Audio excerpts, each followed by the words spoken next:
A tribute to Queen Marie Antoinette of France, a great queen murdered by the ungrateful French people.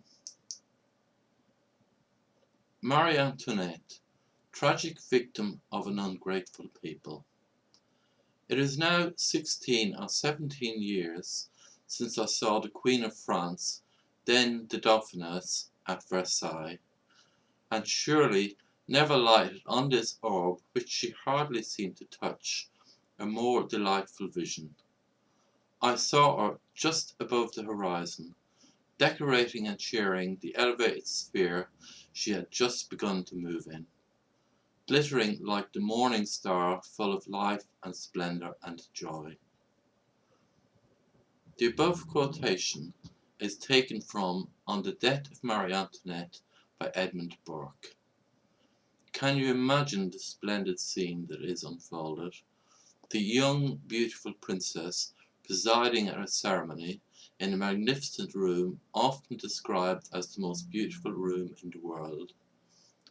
She is surrounded by adoring courtiers and is the happily married wife of a husband who worships her, and soon to be the mother of little children who are destined to be the future glory of their country. Who could not be happier than the beautiful centerpiece of all that pageantry and splendor? When Marie Antoinette paid her first visit to Paris as the new young wife of the heir to the ancient throne of France, hundreds of thousands of people crowded the streets to cheer her. The whole of the country seemed to be in love with her. Later, as queen, she showed a great devotion to her adopted country. Marie Antoinette was Austrian by birth. Her charitable works were endless, and she went out of her way to instill in her children the feeling for the less fortunate in society that she felt herself. One year at Christmas, she ordered the most expensive child's toys imaginable to be brought to the palace. After the royal children had admired them, she told them about all the children that had not enough to eat at Christmas. So instead of spending all the money on toys, the generous family made sure that blankets and food were sent to the poor in the city. The citizens of Paris were so grateful that they used to erect special statues of her made of snow, with inscriptions praising her kindness. The Queen didn't really like that, because she believed the charity that was shouted about wasn't real charity, so most of the good that she did was done privately. Sadly, despite all these good things about the tragic Queen of France, beneath the painted ceilings of the Hall of Mirrors there was much jealousy of and animosity towards the wife of King Louis XVI. The disgraceful slanders that ate away at the popularity that she once enjoyed did not start with the people of France, but they were spread by high-ranking members of the French nobility. Some of the worst of them were started by members of the royal family. Chief amongst these offenders was the cousin of the king, the Duke of Orleans. The upshot of all these false rumours was that in October 1789 the mirrored hall was invaded by a mob seeking to tear the queen to pieces, and it was only by a miracle that she and her children managed to escape.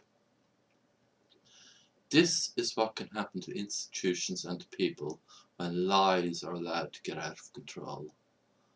Perhaps if Marie Antoinette had shown less regard for the poor people and spent some of her money on counter-propaganda instead of feeding the starving, there would have been no French Revolution. The good die young. Marie Antoinette, beauty and goodness in La Conciergerie. Oh, what a revolution, and what a heart must I have to contemplate without emotion that elevation and that fall. Little did I dream, when she added titles of veneration to those of enthusiastic, distant, respectful love, that she should ever be obliged to carry the sharp antidote against disgrace concealed in that bosom. Little did I dream that I should have lived to see such disasters falling upon her in a nation of gallant men, in a nation of men of honour and of cavaliers. I thought 10,000 swords must flee from the scabbards to avenge even a look that threatened her with insult. The second paragraph from the immortal words of Edmund Burke makes a good introduction to a vision of the last room occupied in this world by Queen Marie Antoinette. La Conciergerie was at one time a palace in Paris, but in 1793 it was being used as a prison to hold the victims of the Reign of Terror. The most prominent of the guests of the people was the woman whose grace and beauty used to dazzle the halls of the great palace of Louis XIV at Versailles. The lady that had once denied her children Christmas presents in order to feed the poor was now imprisoned by the self-appointed guardians of those same poor, and the children that had wept with her over the fate of those less fortunate than themselves had been brutally torn from her arms. Indeed, during her trial, the prosecutors, in their efforts to blacken her name as much as possible, had accused her of sexually molesting her son, the infant Louis XVII. They bullied the child into giving false evidence against his own mother. Their efforts spectacularly backfired when even the hardened spectators were revolted at this slur on a mother's love. The Queen, that had once been surrounded by admiring courtiers in the Hall of Mirrors, was now alone in a damp cell, with nothing in her future to look forward to but a journey to the guillotine.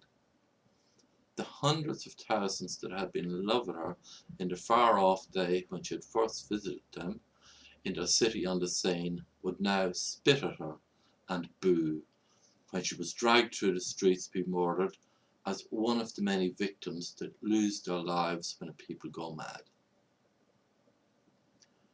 I'm not sure if the people of France benefited from the revolution. It is certain that the world, at least in the short term, did not. The 6.5 million that died in the wars that immediately followed on from that cataclysm testify to that. But shouldn't the French, instead of parading in the streets on July 14th to commemorate the start of the revolution, rather stay in their houses and do penance for the horrible treatment meted out to a woman who strived all her life to gain their love but was rewarded by them with hatred and death?